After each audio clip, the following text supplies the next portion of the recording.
70대의 한 부부가 있었습니다. 평생을 검소하게 살아온 그들에게 어느 날 믿기 힘든 행운이 찾아왔습니다. 복권 12억 당첨. 누가 봐도 인생이 바뀔 거라 생각했죠. 하지만 시간이 지나면서 놀라운 일이 벌어졌습니다. 같은 당첨금이었지만 누군가는 새로운 삶을 얻었고 누군가는 모든 걸 잃어버렸습니다. 도대체 무엇이 달랐던 걸까요? 그리고 그 끝은 우리가 생각한 것과는 전혀 달랐습니다. 서울 근교의 오래된 빌라, 좁은 골목길 끝에 자리한 15평짜리 집. 67세 박 씨 부부는 그곳에서 오랜 세월을 함께 살아왔습니다. 아침이면 박 씨는 먼저 깨어 허리 굽은 몸으로 대문 앞을 쓸고 아내는 좁은 부엌에서 된장국을 끓였습니다. 그들의 삶은 단순했습니다. 소박했고 또 검소했습니다. 퇴직 후 들어오는 건 국민연금 110만 원 남짓. 그 돈으로는 월세, 공과금, 약값을 내고 나면 손에 남는 게 거의 없었습니다. 마트에 가면 고등어 한 손을 집어들었다가 가격표를 다시 보고 내려놓기를 반복했고 한 달에 한두 번 있는 외식은 늘 분식집의 김치찌개나 칼국수가 전부였습니다. 하지만 그런 박 씨에게도 작은 낙이 하나 있었습니다. 바로 로또 복권을 사는 일이었습니다. 에휴, 그거 그만 좀 사. 1,000원이라도 아껴야지. 아내는 볼 때마다 혀를 찼지만 박 씨는 웃으며 대꾸했습니다. 여보, 이게 내 유일한 취미야. 술, 담배도 안 하지 않나. 1,000원이면 커피 한 잔 값인데 나는 희망 한 잔 사는 거지. 박 씨는 매주 토요일 동네 편의점 앞에 서서 복권을 사들고 집에 돌아왔습니다. 그 종이 조각은 작고 얇았지만 박 씨에게는 늘 내일에 대한 기대를 안겨주었습니다. 한 달이면 2만 원, 1년이면 24만 원. 큰 돈은 아니지만 연금 생활자에겐 결코 가벼운 지출도 아니었습니다. 아내는 늘 잔소리를 했습니다. 그 돈이면 고기라도 사 먹지. 내가 바라는 건 고기가 아니야. 혹시 모르는 기적이잖아. 그리고 운명의 날은 예고 없이 찾아왔습니다. 어느 봄날 저녁밥을 마친 박 씨는 늘 하던 대로 TV 앞에 앉아 로또 번호를 확인했습니다. 처음 두 자리가 맞았을 때는 운이 좋네 하고 웃어넘겼습니다. 세 번째 번호가 맞자 심장이 쿵 하고 내려앉았습니다. 네 번째 번호가 맞는 순간 손에서 리모컨이 덜컥 떨어졌습니다. 그리고 마지막 6번째 숫자까지 모두 일치했습니다. 그는 자리에서 벌떡 일어나 아내를 불렀습니다. 여보, 여보, 이리 좀 와봐. 나 당첨된 것 같아. 아내는 설거지를 멈추고 다가왔습니다. 박 씨는 손에 쥔 종이를 내밀며 덜덜 떨리는 목소리로 말했습니다. 여기 봐. 하나, 둘, 6개 전부 맞아. 이거 진짜 당첨이야. 아내는 믿지 못한 듯 종이를 뺏어들고 TV 화면과 번호를 몇 번이나 대조했습니다. 그리고는 그 자리에 털썩 주저앉아 눈물을 흘렸습니다. 당첨금은 무려 12억 원. 세금을 제하고 실제로 계좌에 찍힌 금액은 약 9억 원. 그동안 통장 잔고가 몇십만 원도 안 될 때가 많았던 부부에게 억 단위의 숫자는 꿈만 같았습니다. 박 씨는 휴대폰 뱅킹 화면을 들여다보며 한참을 멍하니 있었습니다. 숫자 하나하나가 눈에 들어올 때마다 온몸에 소름이 돋았습니다. 9억. 이건 단순한 돈이 아니야. 우리 노후를 지켜줄 마지막 기회야. 그날 밤 부부는 늦도록 잠들지 못했습니다. 아내는 중얼거리듯 말했습니다. 여보, 이 돈 어떻게 쓸까? 평생 못 해본 일. 하고 싶은 거 다 해볼까? 박 씨는 조용히 고개를 저으며 답했습니다. 아니야. 이건 함부로 쓰면 안 돼. 우린 이제 70 가까워. 이 돈은 노후를 위해 꼭 지켜야 해. 아내는 그의 손을 꼭 잡으며 고개를 끄덕였습니다. 그래요. 이번만큼은 현명하게 살자. 이 돈이 마지막이니까. 박 씨 부부의 작은 집 안에는 그날 밤 유난히 긴 침묵이 흘렀습니다. 기쁨과 두려움이 뒤섞인 그 밤, 부부는 알았습니다. 이 돈이 단순한 행운이 아니라 삶을 바꿀 기회이자 시험이라는 것을. 당첨 사실을 확인한 후 며칠 동안 박 씨는 가슴이 두근거려 잠을 이루지 못했습니다. 은행 창구에 앉아 거액이 입금되는 순간 그는 또다시 손이 떨렸습니다. 잔액 9억 원. 그 숫자를 바라보는 동안 박 씨는 현실인지 꿈인지 분간이 되지 않았습니다. 하지만 행복한 충격은 오래가지 않았습니다. 돈이 생기자 주변에서 들려오는 목소리들이 달라졌습니다. 이 정도 돈이면 큰 차도 사고 해외여행도 다녀와야지. 은행에 넣어두면 뭐해? 요즘은 부동산이 답이야. 이웃과 친척들의 말은 모두 달콤했지만 박 씨는 곧 깨달았습니다. 무엇보다 중요한 건 지키는 것이라는 사실을. 박 씨는 아내와 함께 밤마다 상의했습니다. 노트를 꺼내 구체적으로 적어 내려갔습니다. 생활비로 매달 얼마가 필요한지, 아플 때 병원비는 어느 정도 들어가는지, 손주에게 줄 용돈은 얼마나 되는지. 부부는 계산기를 두드리며 이 돈이 20년 뒤, 30년 뒤에도 꾸준히 자신들을 지켜주기를 바랐습니다. 아내가 말했습니다. 여보, 이제라도 우리 노후 집을 하나 마련하자. 세입자 두고 월세 받으면 든든하지 않겠어? 박 씨는 고개를 끄덕였습니다. 그래. 욕심내지 말고 안정적으로 가자. 그들은 결국 서울 근교의 소형 아파트 한 채를 매입했습니다. 매매가는 4억 8천만 원. 그동안 꿈만 꾸던 내 집 마련이었지만 이제는 단순한 집이 아니라 매달 현금이 들어오는 자산이 되었습니다. 곧 세입자가 들어왔고 박 씨의 통장에는 매달 100만 원이 꼬박꼬박 찍혔습니다. 남은 돈 4억 2천만 원은 은행 정기예금에 넣었습니다. 이율은 연 3%, 한 달에 약 105만 원의 이자가 생겼습니다. 비록 큰 돈은 아니었지만 연금 110만 원에 월세 100만 원, 이자 105만 원까지 더하니 한 달에 약 315만 원의 생활비가 안정적으로 마련된 셈이었습니다. 이전에는 병원비 때문에 걱정이 앞섰습니다. 만약 큰 수술이라도 하게 되면 우리 집은 그대로 무너지는구나. 하지만 이제는 달랐습니다. 매달 꾸준히 들어오는 고정 수입 덕분에 불안보다 안심이 먼저 찾아왔습니다. 부부는 소박한 생활을 유지했습니다. 새 차를 사지도 않았고 값비싼 가구나 명품을 들이지도 않았습니다. 그 대신 돈이 돈을 벌어주는 구조를 스스로 만든 것이었습니다. 박 씨는 가끔 아파트 등기부등본을 꺼내 손으로 천천히 짚어보며 스스로에게 말했습니다. 이게 진짜 복권 당첨이지. 종이 조각이 아니라 이제는 내 이름으로 된 집이 있으니까. 그날 이후 부부의 대화에는 여유가 조금씩 묻어났습니다.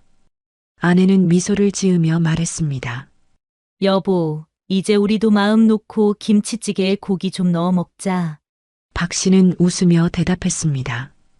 그래. 이제는 아끼는 게 아니라 지혜롭게 쓰는 거야.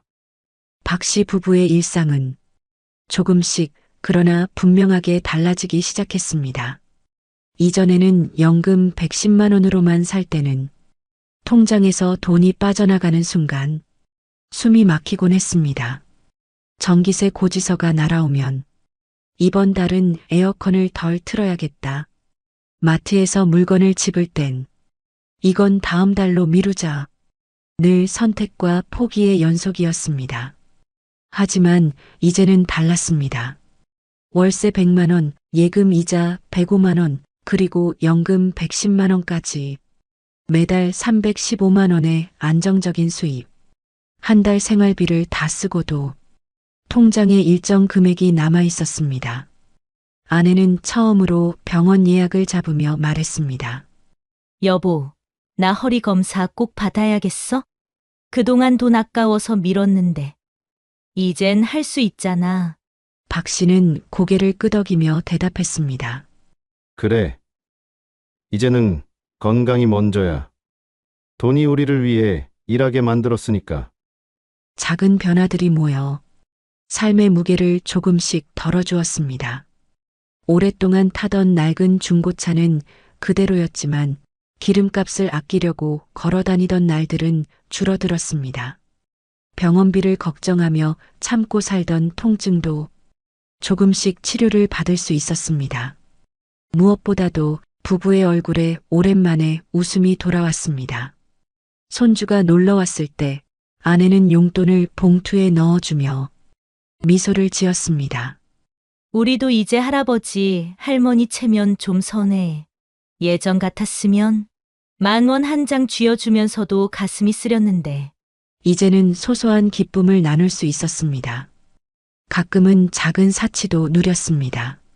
시장에 가서 고등어 대신 삼겹살을 사들고 와 오늘은 특별한 날이야. 하며 구워 먹기도 했습니다. 아내는 웃으며 말했습니다. 이게 다 복권 덕분이네. 정말 하늘이 준 선물이야. 하지만 박 씨는 고개를 저었습니다. 아니야. 복권은 기회였을 뿐이야.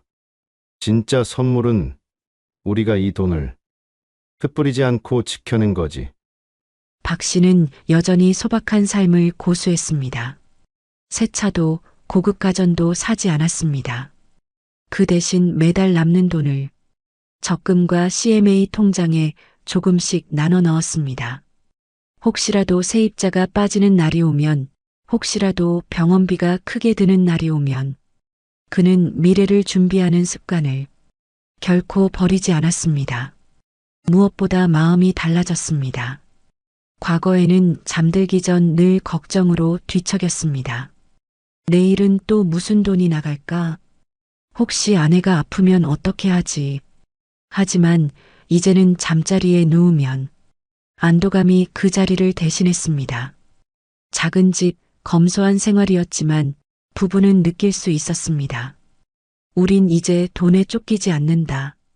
그 변화는 단순히 생활의 여유가 아니라 삶의 태도 자체를 바꾸어 놓았습니다.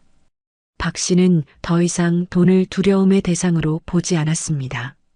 이제 돈은 자신을 지켜주는 동반자였습니다.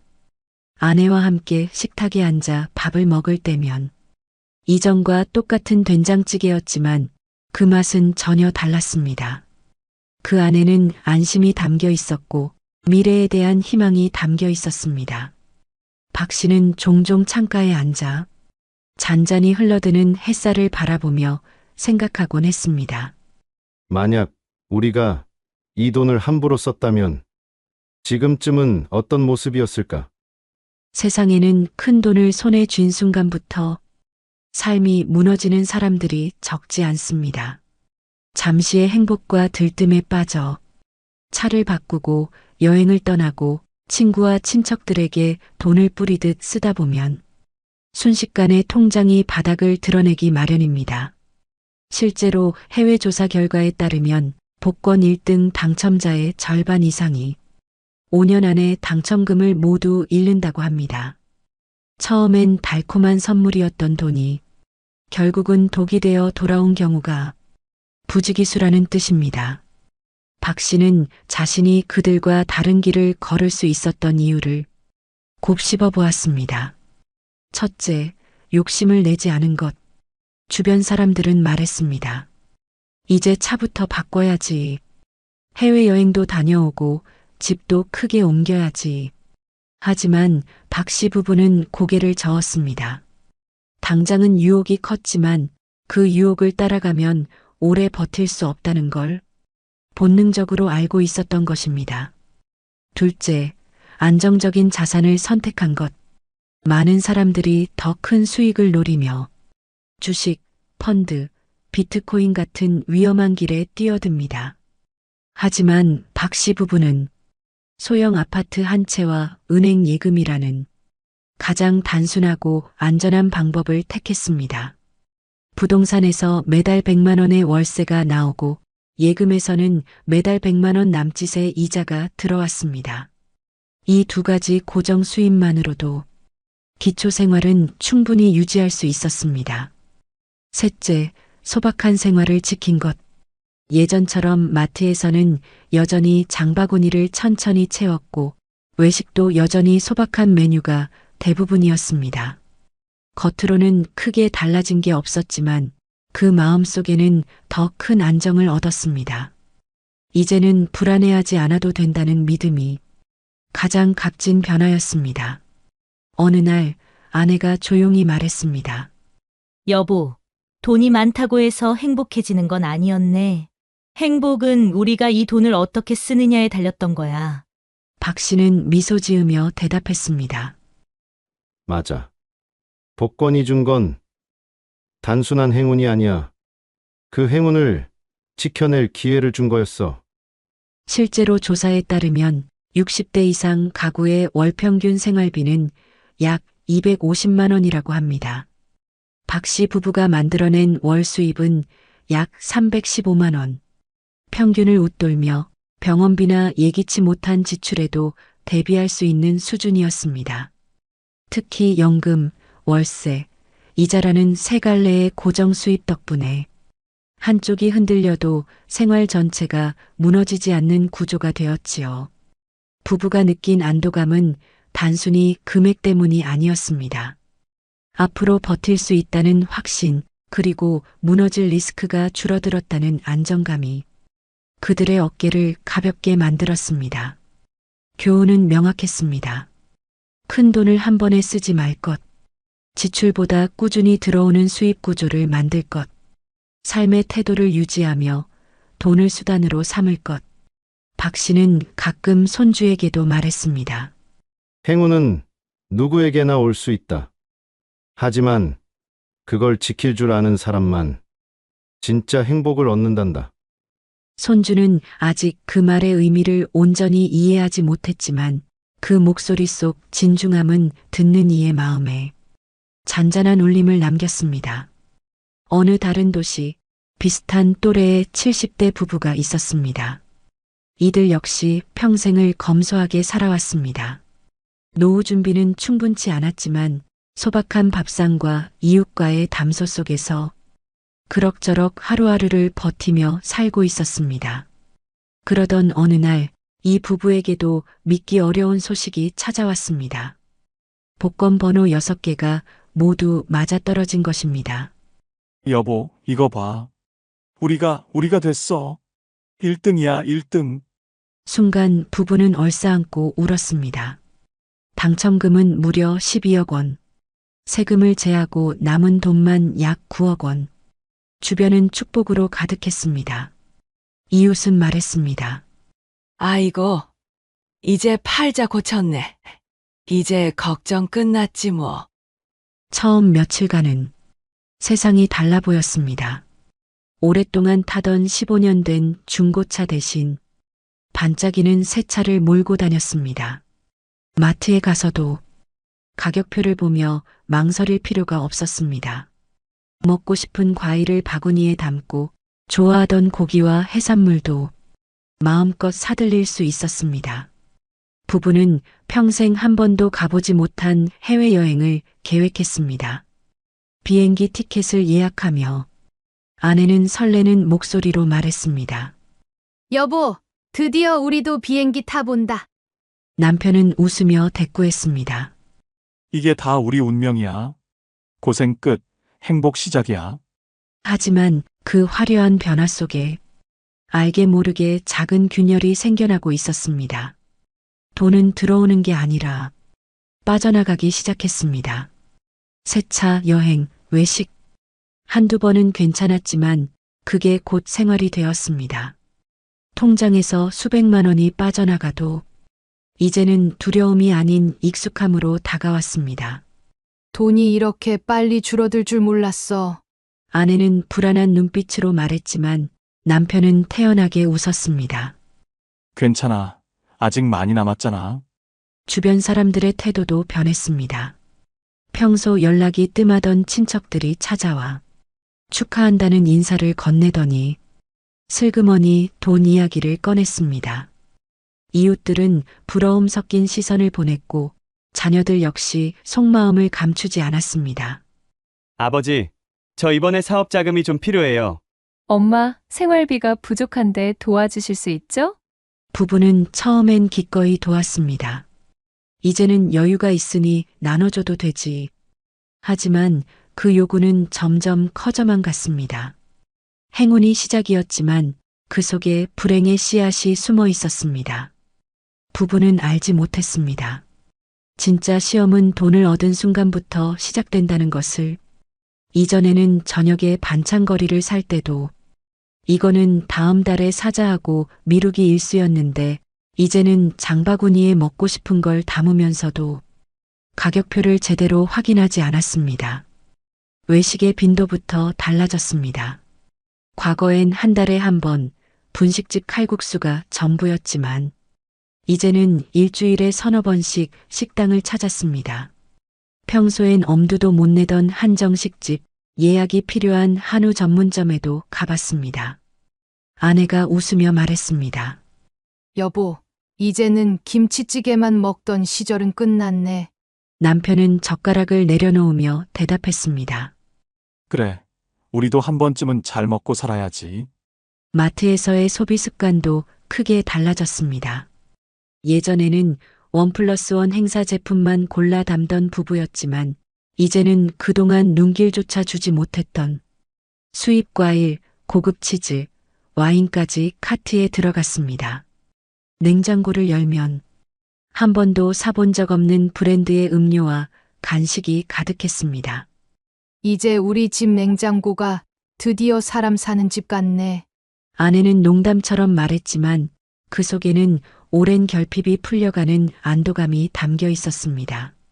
여행 역시 빠질 수 없었습니다. 그동안 TV에서만 보던 해외 관광지, 비행기를 타고 구름 위를 나는 순간 부부는 마치 세상 가장 자유로운 사람이 된 듯 했습니다. 호텔 로비에 들어서는 순간의 설렘, 레스토랑에서 처음 맛보는 낯선 음식들, 손주에게 보내줄 기념품을 고르는 기쁨. 하지만 여행에서 돌아온 뒤 통장을 확인했을 때 수백만 원이 훌쩍 빠져나간 걸 본 아내는 한동안 멍하니 화면을 바라보다가 조용히 혼잣말을 했습니다. 한 번뿐인 인생인데 괜찮겠지? 손주와 자녀들에게도 씀씀이가 커졌습니다. 예전에는 손주 생일 선물로 장난감 하나 사주는 게 고작이었지만 이제는 백화점 문화센터에서 파는 고가의 교구를 사주고 아이들과 함께 놀이공원 입장권도 끊어주었습니다. 자녀가 힘든 기색을 보이면 얼마 필요하니? 하며 먼저 말을 꺼내기도 했습니다. 그러다 보니 자녀들도 점점 당연하게 여겼습니다. 생활비 자체가 커졌습니다. 전기세와 관리비는 2배 가까이 늘었고 카드값은 한 달에 50만 원에서 200만 원까지 불어났습니다. 처음엔 이 정도야 괜찮겠지라고 넘겼지만 잔액이 줄어드는 속도는 생각보다 빨랐습니다. 이웃들의 시선도 달라졌습니다. 예전엔 같은 처지라며 서로 위로하던 이웃들이 저 집은 복권 당첨돼서 요즘 호화롭게 사내하고 뒷말을 하기 시작했습니다. 그 말이 부부 귀에도 들어왔습니다. 겉으로는 웃어넘겼지만 속으로는 묘한 불편함이 남았습니다. 처음엔 단순히 기쁨이었던 변화가 어느새 무게가 되어 돌아오고 있었습니다. 돈이 늘어난 만큼 지출도 주변의 기대도 함께 커지고 있었습니다. 당첨 직후 통장에 찍힌 숫자는 무려 9억 원이었습니다. 평생 몇십만 원 단위로 살던 부부에게는 믿기지 않는 금액이었지요. 처음에는 그저 바라보는 것만으로도 가슴이 벅찼습니다. 남편은 매일 밤 휴대폰 뱅킹 화면을 열어보고 또 열어보며 이게 꿈은 아니겠지? 하고 중얼거렸습니다. 아내 역시 옆에서 화면을 확인하며 고개를 끄덕였고 그 순간만큼은 두 사람 모두가 젊어진 듯 설렘을 감추지 못했습니다. 그러나 시간이 흐르면서 그 거대한 금액도 세월이라는 파도 앞에서는 속절없이 삼켜지고 말았습니다. 첫 번째 이유는 늘어난 지출이었습니다. 처음엔 서로 다짐했습니다. 절대 함부로 쓰지 말자. 아껴 쓰자. 하지만 돈이 있다는 사실만으로 소비 습관은 달라졌습니다. 예전에는 마트에서 장을 볼 때 1,000원 차이에도 망설였고 고등어 한 손을 집어들었다가 다시 내려놓곤 했습니다. 그러나 이제는 달랐습니다. 가격표를 보던 습관이 사라지고 먹고 싶은 건 먼저 장바구니에 담았습니다. 한 달 생활비는 150만 원이면 충분했는데 어느새 300만 원, 400만 원까지 불어났습니다. 외식도 달라졌습니다. 과거에는 한 달에 한 번 분식집 칼국수가 전부였지만 이제는 주말마다 근교 맛집을 찾아다녔습니다. 손주가 오면 치킨과 피자, 햄버거를 한꺼번에 시켜 식탁 위에 늘어놓으며 흐뭇해했습니다. 경조사 비용도 커졌습니다. 예전에는 봉투에 얼마를 넣을지 눈치 보며 고민했는데 이제는 망설임 없이 도왔습니다. 돈이 있으니 괜찮다는 안도감이 지출을 자랑처럼 만들었습니다. 하지만 그 자랑은 오래가지 않았습니다. 지출은 걷잡을 수 없이 커졌고 남편은 계산기를 두드리며 한숨을 내쉬었습니다. 이 속도로 나가면 10년도 못 버텨. 아내는 알면서도 대답하지 못했습니다. 늘어난 생활 수준은 줄이는 게 더 어려웠기 때문입니다. 두 번째 이유는 잘못된 투자였습니다. 남편은 늘 생각했습니다. 이 큰 돈을 그냥 두면 안 된다. 불려야 한다. 그래야 오래 간다. 하지만 금융을 제대로 배워본 적이 없던 그는 주위 사람들의 말에 쉽게 흔들렸습니다. 지금 은행 이자 가지고는 택도 없어. 요즘은 부동산 아니면 주식이 답이지. 처음엔 망설였지만 남들 다 한다는 말에 결국 수억 원을 맡겼습니다. 잠시 동안은 수익이 나는 듯 보였습니다. 역시 돈은 움직여야 한다니까. 하지만 불과 몇 달 만에 상황은 뒤집혔습니다. 부동산 가격은 떨어지고 투자처는 망했습니다. 통장에서 빠져나간 돈은 다시 돌아오지 않았습니다. 남편은 밤마다 뒤척이며 중얼거렸습니다. 이게 다 내 욕심 때문이야. 그냥 은행에 넣어뒀다면. 아내는 눈시울을 붉히며 말했습니다. 당첨이 아니라 저주였던 건 아닐까? 세 번째 이유는 가족의 그림자였습니다. 당첨 소식을 들은 자녀와 친척들은 처음에는 진심으로 축하해주는 듯 했습니다. 이제 편하게 사셔야죠. 정말 잘 됐네요. 하지만 시간이 갈수록 태도는 변했습니다. 생활비를 빌려달라, 사업 자금을 도와달라, 전세 보증금이 필요하다며 끊임없이 손을 내밀었습니다. 부부는 처음엔 기꺼이 도왔습니다. 부모니까, 형제니까 도와야지. 그러나 그 횟수가 늘어날수록 부담은 눈덩이처럼 커져갔습니다. 더 큰 문제는 그들의 태도였습니다. 거절하면 서운해하고 심지어는 왜 나만 더 안 해주냐며 불만을 터뜨렸습니다. 처음에 고마움은 사라지고 남은 건 당연시되는 요구뿐이었습니다. 돈이 있을 때는 사람들이 몰려들었지만 통장 잔액이 줄자 연락은 뚝 끊겼습니다. 남은 건 텅 빈 지갑과 깊은 외로움뿐이었습니다. 결국 당첨금 9억은 몇 년 만에 대부분 사라지고 말았습니다. 집안에는 다시 카드 명세서와 대출 고지서가 쌓였습니다. 부부는 서로를 바라보며 깊은 한숨을 내쉬었습니다. 실제로 조사에 따르면 복권 1등 당첨자의 절반 이상이 5년 안에 당첨금을 모두 잃는다고 합니다. 짧은 시간 반짝였던 행운은 더 큰 후회와 고통을 남긴 채 사라져버리곤 합니다. 아내는 창가에 앉아 흐린 하늘을 바라보며 말했습니다. 예전엔 가난해도 마음은 편했어. 근데 지금은 돈이 사라진 게 아니라 사람이 떠난 게 더 허전해. 남편은 고개를 숙인 채 대답하지 못했습니다. 그는 알았습니다. 돈이 행복을 보장해주지 않는다는 걸, 오히려 그것이 삶을 흔들어 버릴 수도 있다는 걸, 부부는 결국 깨달았습니다. 복권은 인생을 구원하는 열쇠가 아니라 인생을 시험하는 덫일 수도 있다는 사실을. 복권 당첨은 누구에게나 달콤한 꿈입니다. 누군가는 그 돈으로 새로운 삶을 시작했고 또 다른 누군가는 불행의 나락으로 떨어졌습니다. 똑같이 12억을 당첨받아 새우 9억을 손에 쥐었지만 왜 결과는 이렇게 달라졌을까요? 차이는 돈이 아니라 태도였습니다. 어떤 이는 욕심을 누르고 삶을 지킬 방법을 고민했습니다. 그 작은 다짐이 인생을 바꾸어 놓았습니다. 그들은 집을 사되 더 큰 욕심을 내지 않았습니다. 내 집 마련이라는 안정된 울타리를 갖추고 그곳에서 나오는 월세와 은행 이자를 국민연금과 합쳐 매달 315만 원으로 살았습니다. 크지 않은 돈이었지만 소박한 일상과 평화를 지켜내기에는 충분했습니다. 반대로 또 다른 이는 달랐습니다. 돈을 지키기보다 불려보려는 욕심이 앞섰습니다. 주변의 말에 휘둘려 무모한 투자에 뛰어들었고 가족의 끝없는 요구를 끊지 못했습니다. 처음에는 가족이니까 도와야 한다고 생각했지만 결국 남은 것은 빚과 후회뿐이었습니다. 행운의 크기가 달랐던 게 아닙니다. 그 행운을 다루는 태도가 달랐던 것입니다.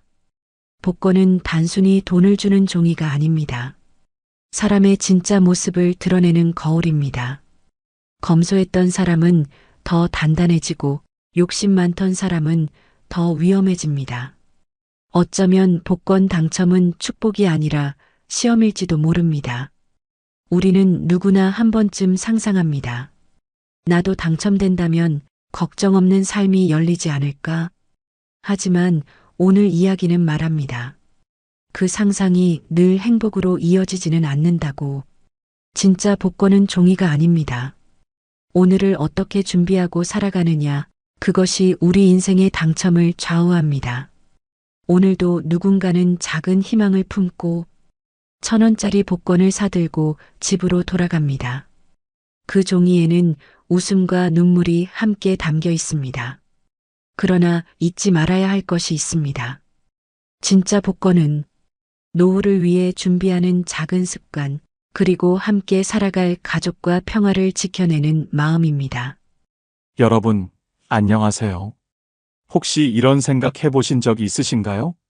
왜 어떤 집의 아이들은 성인이 되어서도 유독 잘 될까요? 부모가 부자라서도 아이가 어릴 적 특별히 뛰어나서도 아니었습니다. 겉보기엔 평범한 집인데 성인이 된 자녀들이 각자 자리에서 인정받으며 살아가더군요. 그 속에는 공통된 비밀이 있었습니다. 오늘은 실제 부모님들의 이야기를 바탕으로 성인 자녀가 잘 되는 집의 4가지 비밀을 나눠드리려 합니다. 여러분도 오늘 영상 끝까지 보시면 당장 실천할 수 있는 방법을 얻어가실 수 있을 겁니다. 그럼 지금부터 첫 번째 비밀을 함께 살펴보겠습니다. 성인 자녀가 잘 되는 집의 첫 번째 비밀은 바로 대화법이었습니다. 그런데 여기서 중요한 건 이 대화법이 아이가 어릴 때만 적용되는 게 아니라는 점이에요. 자녀가 30대, 40대가 되어서도 똑같이 통하는 방법이었거든요. 많은 부모님들이 착각하시는 부분이 있어요. 우리 애는 이제 다 컸으니까 알아서 할 거야 라고 생각하시는 거죠. 하지만 성인 자녀일수록 부모의 말 한마디가 더 큰 영향을 미칩니다. 먼저 63세 미경 씨 이야기를 들어보세요. 미경 씨 딸 현주 씨는 33세 마케팅 팀장입니다. 몇 달 전 현주 씨가 엄마에게 전화를 걸었어요. 엄마, 요즘 너무 힘들어요. 상사는 계속 트집 잡고 후배들은 말 안 듣고 회사 그만두고 싶어요. 여러분이라면 뭐라고 하셨을까요? 아마 대부분 그냥 참아 또는 요즘 취업이 얼마나 어려운데 이런 말씀하셨을 거예요. 하지만 미경 씨는 달랐습니다. 현주야, 그 상황에서 내가 본 가장 힘든 장면이 뭐였어? 엄마한테 자세히 말해봐. 이렇게 물어보니까 현주 씨가 하나하나 설명하기 시작했어요. 그러자 미경 씨가 또 이렇게 말했습니다. 아, 그런 상황이었구나. 그때 현주가 어떤 생각이 들었을까? 정말 속상했겠다. 여기서 끝이 아니에요. 미경 씨는 마지막에 이런 말을 덧붙였어요.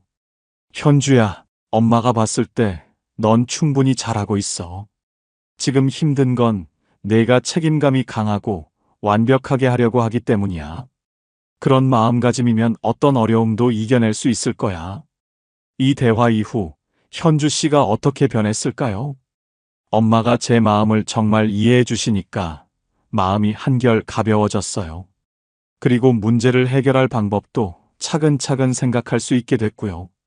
중요한 건 미경 씨가 딸에게 해답을 제시한 게 아니라 딸이 스스로 답을 찾을 수 있도록 도와줬다는 점입니다.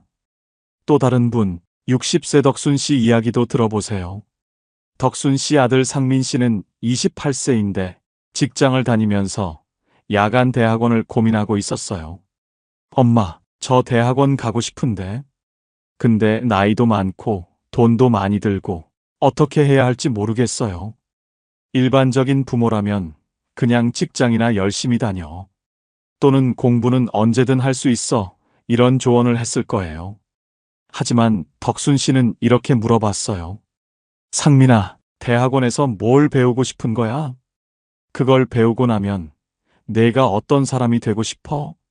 상민 씨가 자세히 설명하자 덕순 씨는 계속 들어주었어요. 그리고 중간중간 이런 말을 했습니다. 아, 그런 꿈이 있었구나. 그럼 지금까지 그 꿈을 위해 어떤 준비를 해왔니? 상민 씨가 대답하자 덕순 씨는 마지막에 이런 말을 했습니다. 엄마가 봤을 때 상민이는 정말 성실하고 끈기 있는 아이야. 지금까지 해온 걸 보면 분명 해낼 수 있어. 다만 무리하지는 말고 내 속도에 맞춰서 해봐.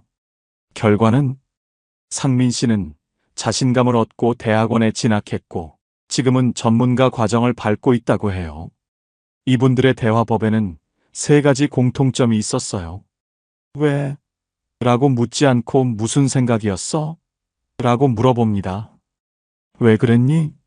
는 자녀를 신문하는 느낌이지만 무슨 생각이었어? 는 자녀의 마음을 이해하려는 느낌이거든요. 62세 영자 씨는 이렇게 말씀하셨어요. 왜라는 말은 아이를 방어적으로 만들어요. 하지만 무슨 생각이라고 물으면 아이가 마음을 열고 이야기하더라고요. 다른 사람과 비교하지 않습니다. 다른 사람은 어떻게 하던데 이런 말 대신 내가 지금까지 어떻게 해왔는지 생각해봐라고 말해요. 59세 정자 씨의 경험담입니다. 예전에는 옆집 아이는 이런 말을 자주 했는데 그럴 때마다 우리 애가 위축되더라고요. 그래서 비교하는 말은 아예 안 하기로 했어요. 조언보다는 지지를 먼저 합니다. 문제 해결책을 바로 제시하기보다는 너는 충분히 할 수 있어라는 믿음을 먼저 전달해요. 70세 순희 씨는 이런 말씀을 하셨어요. 아이들은 답을 알고 있어요. 다만 자신감이 없을 뿐이죠. 부모가 해야 할 일은 그 자신감을 북돋아주는 거예요. 이런 대화법을 사용한 부모님들의 자녀들은 어떻게 변했을까요? 67세 말순 씨의 증언을 들어보세요. 우리 딸이 결혼 후에도 고민이 있으면 저한테 먼저 전화해요. 엄마는 내 말을 끝까지 들어주시니까 마음이 정리된다고 하더라고요. 70세 금순 씨도 비슷한 경험을 하셨어요. 아들이 직장에서 승진 기회가 왔을 때 저한테 먼저 상의했어요. 엄마와 대화하면 제가 정말 원하는 게 뭔지 알 수 있어요 라고 하더군요. 여러분, 성인 자녀에게 가장 필요한 건 조언이 아니라 이해입니다. 해답이 아니라 공감이에요. 지시가 아니라 지지입니다. 오늘부터 자녀와 대화할 때 이 세 가지만 기억해 보세요. 왜? 대신 무슨 생각? 비교 대신 인정, 조언 대신 지지. 분명 놀라운 변화를 경험하실 거예요. 자, 이제 성인 자녀가 잘 되는 집의 두 번째 비밀을 말씀드릴게요. 바로 실패를 바라보는 완전히 다른 관점이었습니다. 대부분의 부모님들은 자녀가 실패하면 어떻게 반응하시나요? 괜찮다, 다음에 잘하면 되라고 위로하시거나 왜 그런 실수를 했니? 라고 걱정하시죠. 하지만 성인 자녀를 잘 키운 부모님들은 달랐어요. 실패를 데이터로 보셨던 겁니다. 감정적으로 접근하지 않고 분석적으로 접근하셨어요. 56세 은숙 씨 이야기부터 들어보세요. 은숙 씨 아들 준호 씨는 29세에 공무원 시험에 도전했어요.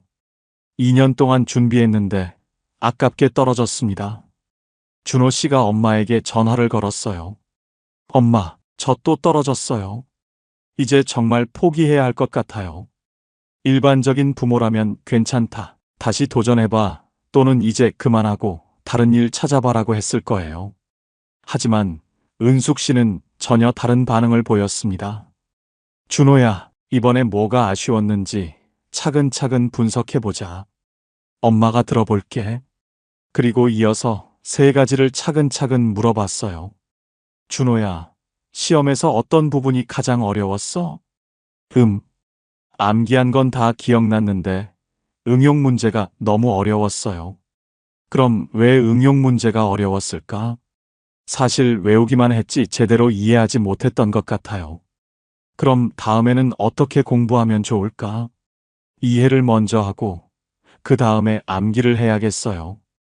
준호 씨와 함께 차근차근 분석해본 결과 문제는 암기에만 집중했다는 점이었어요. 이해 없는 단순 암기로는 응용 문제를 풀 수 없었던 거죠. 은숙 씨는 이렇게 말했습니다. 아, 그럼 이번 경험이 정말 소중하네. 만약 운 좋게 붙었다면 근본적인 문제를 모르고 넘어갔을 텐데 지금 정확히 알게 됐잖아. 그리고 더 놀라운 말을 했어요. 준호야, 진짜 실력 있는 공무원이 되려면 지금이 기회야. 제대로 이해하고 다시 도전해봐. 결과는 어땠을까요? 준호 씨는 6개월 후 다시 시험에 도전해서 합격했어요. 그리고 지금은 해당 분야 전문가로 인정받고 있다고 합니다. 엄마가 그때 괜찮다고만 하셨다면 저는 똑같은 방식으로 공부했을 거예요. 하지만 정확한 원인을 찾게 해주셔서 근본적으로 바뀔 수 있었어요. 또 다른 사례, 61세 정자 씨 이야기도 들어보세요. 정자 씨 딸 수현 씨는 32세에 카페 창업을 했어요. 하지만 6개월 만에 문을 닫게 되었습니다. 수현 씨가 엄마에게 전화했어요. 엄마, 저 완전히 실패했어요. 빚만 잔뜩 지고. 창업은 정말 저랑 안 맞나 봐요. 정자 씨는 어떻게 반응했을까요? 수현아, 엄마가 봤을 때 이번 일은 실패가 아니라 데이터 수집이야. 6개월 동안 정말 값진 경험을 한 거지. 그리고 이어서 말했어요. 창업에 성공한 사람 중에 한 번에 성공한 사람은 거의 없어. 모두 이런 과정을 거쳐서 진짜 실력을 쌓는 거야. 정자 씨도 차근차근 물어봤어요. 수현아, 카페 운영하면서 가장 예상과 달랐던 게 뭐였어? 손님이 생각보다 너무 적게 오는 거였어요. 왜 손님이 적게 왔을까? 위치가 안 좋았던 것 같아요. 그리고 젊은 사람들 타겟으로 했는데 그 동네는 나이 드신 분들이 많았어요. 그럼 다음에 창업한다면 뭘 가장 중요하게 봐야 할까? 위치 선정이요. 그리고 그 지역 사람들이 정말 원하는 게 뭔지 먼저 알아봐야겠어요. 수현 씨와 함께 분석해본 결과 문제는 위치 선정과 타겟 고객 분석 부족이었어요. 맛이나 서비스는 좋았지만 유동인구가 적은 곳에 젊은 층을 타겟으로 한 카페를 연 게 문제였던 거죠. 정자 씨는 이렇게 격려했어요. 수연아, 이제 네가 창업에서 가장 중요한 걸 알게 됐잖아. 이 경험이 있는 사람과 없는 사람은 완전히 다르지. 1년 후 수현 씨는 분석 결과를 바탕으로 다시 창업에 도전했어요. 이번에는 위치와 타겟을 완전히 바꿔서 접근했고, 지금은 성공적으로 운영하고 있다고 합니다. 엄마가 실패를 데이터라고 말씀해 주셔서 포기하지 않을 수 있었어요. 그리고 정확한 분석 덕분에 두 번째는 성공할 수 있었고요. 75세 명순 씨는 이렇게 말씀하셨어요. 실패했을 때 괜찮다고만 하면 아이가 또 같은 실수를 해요. 하지만 왜 그랬을까? 를 함께 찾으면 다음에는 안 해요. 71세 복순 씨의 말씀입니다. 실패해본 사람이 더 강해요. 그 경험이 나중에 더 큰 성공의 밑바탕이 되거든요. 68세 순자 씨는 이런 경험을 들려주셨어요. 예전에는 아이가 실패하면 괜찮다만 했는데 그러면 아이가 또 실패하더라고요. 지금은 왜 그랬을까? 부터 물어봐요. 중요한 건 실패 후에 어떻게 마무리하느냐예요. 대부분의 부모님들은 괜찮다, 다음에 잘하면 되로 끝내시죠. 하지만 이건 진짜 도움이 안 됩니다. 성인 자녀를 잘 키운 부모님들은 반드시 다음 계획까지 함께 세우셨어요. 62세 영순 씨의 말씀을 들어보세요. 실패 분석이 끝나면 반드시 그럼 다음에는 어떻게 할까? 를 물어봐요. 그래야 아이가 무너지지 않고 다시 일어설 힘을 얻거든요. 성인 자녀들은 사회에서 더 큰 실패를 경험합니다. 취업, 승진, 사업, 인간관계. 모든 영역에서 실패할 가능성이 있어요. 이때 부모가 어떤 관점을 제시하느냐가 정말 중요합니다. 70세 말자 씨의 증언입니다.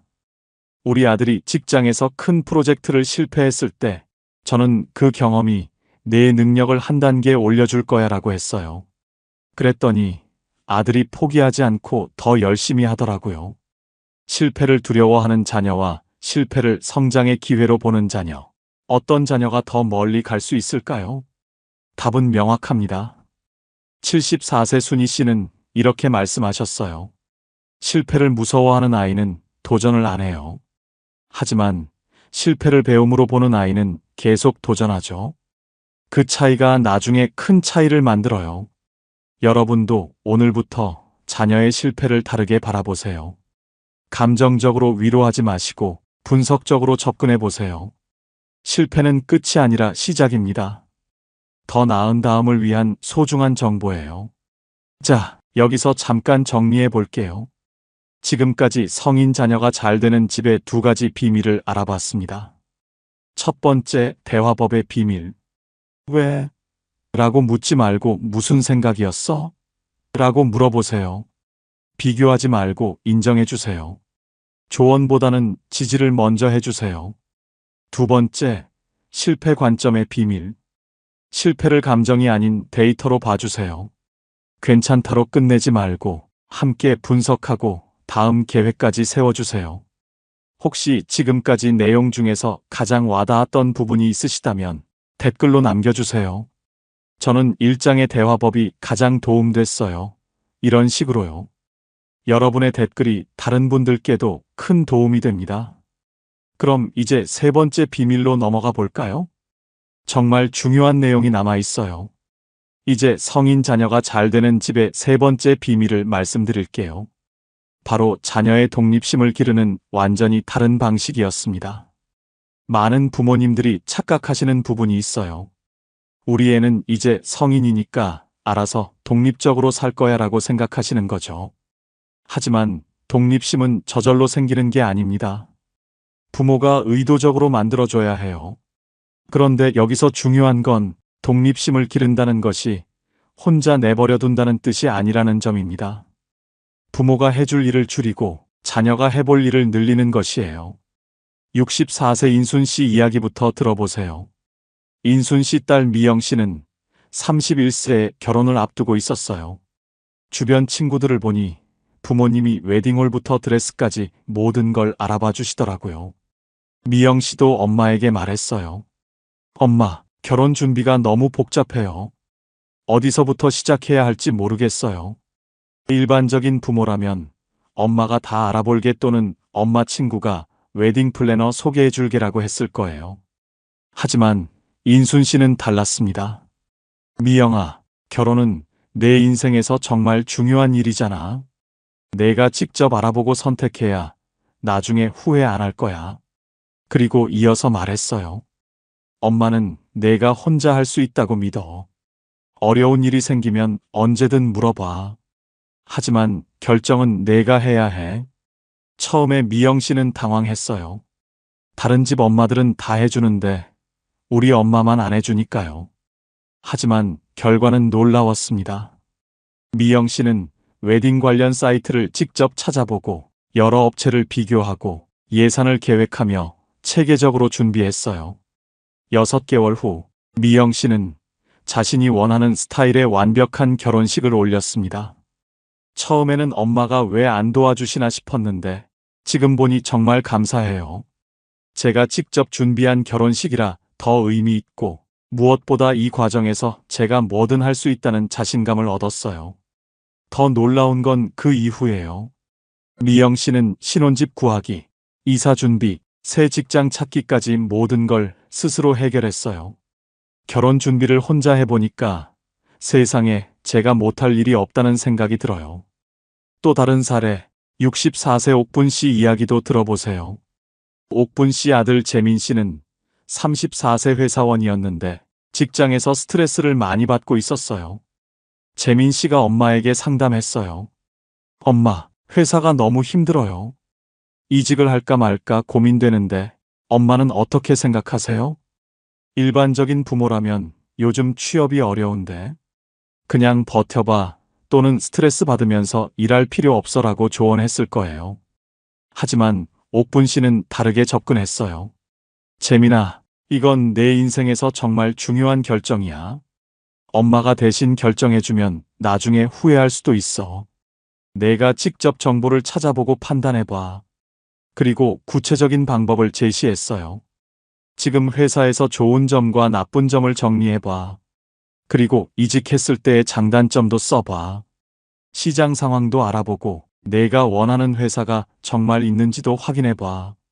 재민 씨는 처음에는 귀찮아했어요. 엄마가 그냥 조언해 주시면 되는데. 하지만 옥분 씨는 흔들리지 않았어요. 재민아, 엄마는 내가 충분히 현명한 판단을 할 수 있다고 믿어. 스스로 결정한 일이어야 끝까지 책임질 수 있어. 결국 재민 씨는 3개월에 걸쳐 철저히 조사했어요. 현재 직장의 문제점, 시장 상황, 자신의 경력과 실력, 이직 가능한 회사들까지 모든 걸 분석했어요. 그 결과 재민 씨는 이직하기로 결정했고 6개월 후 더 좋은 조건의 회사로 옮겼습니다. 엄마가 그때 대신 결정해 주셨다면 저는 평생 의존적인 사람이 됐을 거예요. 하지만 스스로 분석하고 결정해 보니 어떤 문제든 해결할 수 있다는 자신감이 생겼어요. 75세 금순 씨는 이렇게 말씀하셨어요. 사랑한다고 해서 다 해주면 아이가 약해져요. 힘들어도 스스로 하게 놔둬야 강해집니다. 69세 점순 씨의 경험담입니다. 아이가 어떻게 해야 해요? 라고 물으면 이렇게 알아보면 되라고 방법만 알려줘요. 절대 이렇게 해라고 답을 주지 않아요. 왜 성인 자녀에게 독립심이 이렇게 중요할까요? 사회생활에서 스스로 문제를 해결해야 하기 때문입니다. 직장에서는 부모가 대신 해줄 수 없어요. 결혼 생활에서도 독립적인 사람이어야 합니다. 배우자에게만 의존하는 사람은 좋은 관계를 만들 수 없어요. 부모가 나이 들어서도 자녀가 혼자 살 수 있어야 합니다. 68세 순자 씨의 깨달음을 들어보세요. 처음에는 아이가 힘들어할까봐 많이 도와줬는데, 그러니까 아이가 점점 의존적이 되더라고요. 지금은 일부러 혼자 하게 놔둬요. 그래야 진짜 어른이 되더라고요. 하지만 여기서 주의할 점이 있어요. 독립심을 기른다고 해서 완전히 방치하는 건 아닙니다. 73세 복순 씨는 이렇게 설명하셨어요. 혼자 할 수 있는 힘을 기르면서도 정말 필요할 때는 도움을 요청할 수 있다는 안정감도 줘야 해요. 구체적으로 어떻게 하시냐고 물어보니 이런 답변을 주셨어요. 일단 아이가 스스로 해보게 놔둬요. 3번 정도 시도해봐도 안 되면 그때 도와줘요. 하지만 답을 주는 게 아니라 함께 방법을 찾아줘요. 이런 방식으로 키운 자녀들은 어떻게 됐을까요? 70세 영자 씨의 증언입니다. 우리 아들이 결혼하고 나서도 큰 결정은 저한테 상의해요. 하지만 엄마가 어떻게 해야 할까요? 가 아니라 제가 이렇게 생각하는데 어떠세요? 라고 물어봐요. 스스로 생각한 후에 확인받으려고 하는 거죠. 이것이 바로 건강한 독립심입니다. 혼자서도 할 수 있지만 필요할 때는 현명하게 도움을 구하는 능력이죠. 66세 봉순 씨는 이런 말씀을 하셨어요. 혼자 하다가 정말 어려우면 언제든 도움을 요청하라고 해요. 하지만 쉽게 포기하지는 못하게 해요. 여러분도 오늘부터 자녀에게 이렇게 말해보세요. 내가 충분히 할 수 있다고 믿어. 어려우면 언제든 말해. 함께 방법을 찾아보자. 하지만 결정은 내가 해야 해. 이런 메시지를 계속 전달하면 자녀는 어떤 어려움이 와도 스스로 해결할 수 있는 사람으로 자라날 거예요. 이제 성인 자녀가 잘 되는 집의 네 번째이자 가장 중요한 비밀을 말씀드릴게요. 바로 부모 자신이 행복하고 당당한 삶을 살고 계셨다는 점입니다. 많은 부모님들이 착각하시는 부분이 있어요. 자식을 위해서라면 내 모든 걸 희생해야 한다고 생각하시는 거죠. 하지만 성인 자녀를 잘 키운 부모님들은 달랐어요. 자신의 삶도 소중히 여기셨거든요. 처음에는 이게 이상하게 느껴질 수도 있어요. 자식보다 자신을 먼저 챙긴다니 이기적인 게 아닐까 싶으시죠? 하지만 결과를 보면 완전히 달랐습니다. 75세 영희 씨 이야기부터 들어보세요. 영희 씨는 세 자녀를 키우셨는데 모든 자녀가 각자의 분야에서 성공하고 행복하게 살고 있습니다. 그런데 영희 씨를 만나보니 정말 놀라운 점을 발견했습니다. 저는 아이들을 키우면서도 제 꿈을 포기하지 않았어요. 영희 씨는 젊은 시절부터 서예에 관심이 많았는데 아이들을 키우느라 잠시 멈췄다가 40대에 다시 시작하셨다고 합니다. 매일 새벽에 일어나서 1시간씩 서예 연습을 했어요. 아이들이 엄마는 왜 그렇게 힘든 일을 해요? 라고 물어보면 엄마도 좋아하는 일이 있거든이라고 대답했죠. 그런데 이것이 아이들에게 어떤 영향을 미쳤을까요? 정말 놀라운 변화가 일어났습니다. 아이들이 저를 보면서 사람은 나이가 들어도 새로운 것에 도전할 수 있구나라는 걸 배웠대요. 영희 씨의 큰아들이 직접 한 말이라고 합니다. 그래서 저희 형제들은 모두 자기만의 취미나 특기를 갖고 살고 있어요. 더 놀라운 건 영희 씨가 60대에 서예 전시회까지 열었다는 점입니다. 자녀들이 모두 와서 축하해줬고 우리 엄마 정말 자랑스럽다는 말을 했다고 하더군요. 자녀들이 성인이 되고 나서도 제가 계속 성장하는 모습을 보여주니까 아이들도 나도 계속 도전해야지라는 마음을 갖더라고요. 또 다른 사례, 73세 정순 씨 이야기도 들어보세요. 정순 씨는 두 딸을 키우셨는데 두 딸 모두 독립적이고 자신감 넘치는 여성으로 자랐습니다. 정순 씨의 삶의 철학이 정말 인상적이었습니다. 저는 아이들에게 엄마는 너희들 때문에 포기한 게 없다고 자주 말했어요. 물론 조정한 부분은 있지만 포기는 하지 않았다는 뜻이에요. 정순 씨는 젊은 시절 간호사였는데 결혼하고 아이를 낳은 후에도 계속 일을 하셨다고 합니다. 물론 육아와 병행하기 쉽지 않았지만 완전히 포기하지는 않으셨다는 겁니다. 파트타임으로라도 계속 일했어요. 그리고 아이들에게 엄마는 엄마로서만 사는 게 아니라 정순이라는 한 사람으로도 살고 있다고 말해줬죠.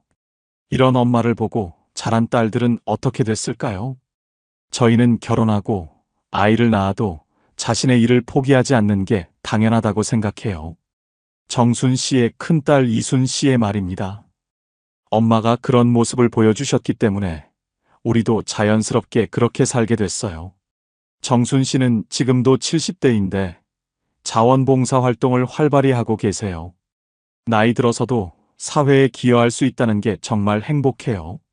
그리고 딸들도 그런 제 모습을 보며 자극받는 것 같아요. 68세 명자 씨는 이렇게 말씀하셨어요. 다른 건 몰라도 이것만은 확실해요. 부모가 행복해야 아이도 행복해져요. 부모가 우울하면 아이도 우울해지고요. 실제로 성인 자녀들이 가장 듣고 싶어 하는 말이 무엇인지 아세요?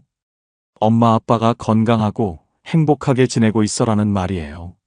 70세 말자 씨의 경험담을 들어보세요. 우리 아들이 직장에서 힘들 때 제가 우울해하면 아들이 더 힘들어해요. 하지만 제가 밝고 긍정적으로 지내면 아들도 힘을 얻더라고요. 65세 순자 씨도 비슷한 경험을 하셨어요.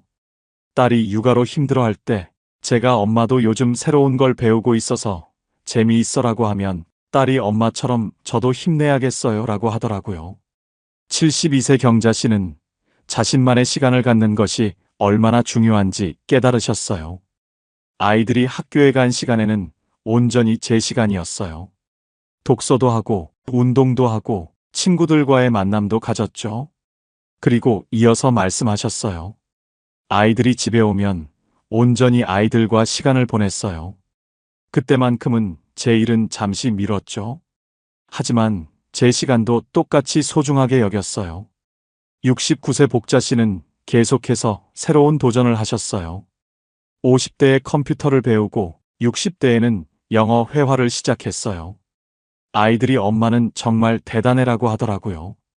그 결과 어떻게 됐을까요? 아이들도 나이 들어서 새로운 걸 배우는 걸 두려워하지 않아요. 엄마도 그 나이에 배우셨는데 우리야 얼마든지 할 수 있지라고 생각하더라고요. 71세 미자 씨는 자신의 감정을 솔직하게 표현하는 것도 중요하다고 깨달으셨어요. 힘든 일이 있을 때 엄마도 힘들다고 솔직하게 말해요. 하지만 동시에 그래도 엄마는 이런 방법으로 극복하고 있어라고도 말해줘요. 하지만 여기서 주의할 점이 있어요. 자신의 행복을 추구하되 자녀에게 부담을 주면 안 된다는 점입니다. 74세 순희 씨는 이렇게 말씀하셨어요. 저는 아들에게 절대 너 때문에 내가 이렇게 산다는 말을 하지 않았어요. 대신 엄마는 엄마 나름대로 행복하게 살고 있다는 메시지를 전해주려고 했죠. 구체적으로 어떤 방식이었는지 물어보니 이런 설명을 해주셨습니다. 아들이 엄마 오늘은 어디 가세요? 라고 물으면 엄마도 친구들이랑 재미있는 일이 있어라고 대답했어요. 절대 너 때문에 못 간다거나 너 챙기느라 바쁘다는 말은 안 했죠. 정말 놀라운 건 이런 부모님들은 나이가 들어서도 계속 성장하고 계신다는 점이에요. 68세 순자 씨는 최근에 요가를 시작하셨다고 해요. 딸이 엄마 요즘 너무 활기차 보여요 라고 하더라고요. 그래서 딸도 새로운 취미를 시작했대요. 72세 영순 씨는 스마트폰으로 사진 찍는 법을 배우고 계세요. 손자들한테 예쁜 사진을 보내주고 싶어서요. 아들이 엄마가 이렇게 젊은 마음을 갖고 계시니까 저도 더 열심히 살게 돼요 라고 하더군요. 70세 금자 씨는 온라인 쇼핑몰까지 배우셨어요. 처음에는 어려웠는데 막상 해보니까 정말 재미있더라고요. 딸이 엄마가 저보다 더 트렌디해요 라고 농담하더군요. 여러분, 자녀를 사랑하는 최고의 방법이 무엇인지 아세요? 바로 부모인 여러분 자신이 행복하게 사는 것입니다. 부모가 행복해야 자녀도 행복해집니다. 부모가 성장하는 모습을 보여줘야 자녀도 계속 성장하려고 해요. 부모가 자신의 삶을 소중히 여겨야 자녀도 자신의 삶을 당당하게 살아갑니다. 오늘부터 이렇게 생각해 보세요. 내가 행복해야 우리 아이도 행복하다. 내가 성장해야 우리 아이도 성장한다. 내 삶이 소중해야 아이도 자기 삶을 소중히 여긴다. 여러분의 행복한 삶이 바로 자녀에게 주는 최고의 선물입니다. 오늘 함께 살펴본 성인 자녀가 잘 되는 집의 4가지 비밀 어떠셨나요? 정리해 볼게요. 첫 번째, 대화법의 비밀. 왜? 라고 묻지 말고 무슨 생각이었어? 라고 물어보세요. 조언보다는 지지를 먼저 해주세요. 두 번째, 실패 관점의 비밀. 실패를 감정이 아닌 데이터로 봐주세요. 함께 분석하고 다음 계획까지 세워주세요. 세 번째, 독립심의 비밀. 자녀가 스스로 할 수 있다고 믿어주세요. 어려울 때는 방법을 알려주되 답은 주지 마세요. 네 번째, 부모 자신의 행복. 여러분이 행복해야 자녀도 행복합니다. 계속 성장하는 모습을 보여주세요. 이 네 가지만 기억하셔도 분명 달라질 거예요. 댓글에 지금 당장 바꾸고 싶은 한 가지를 남겨주세요. 여러분의 댓글이 다른 분들께도 큰 힘이 됩니다. 구독과 좋아요도 잊지 마시고요. 더 많은 분들께 이런 따뜻한 이야기를 전할 수 있도록 도와주세요. 오늘도 수고 많으셨습니다. 여러분의 하루하루가 따뜻하고 행복하길 바랍니다.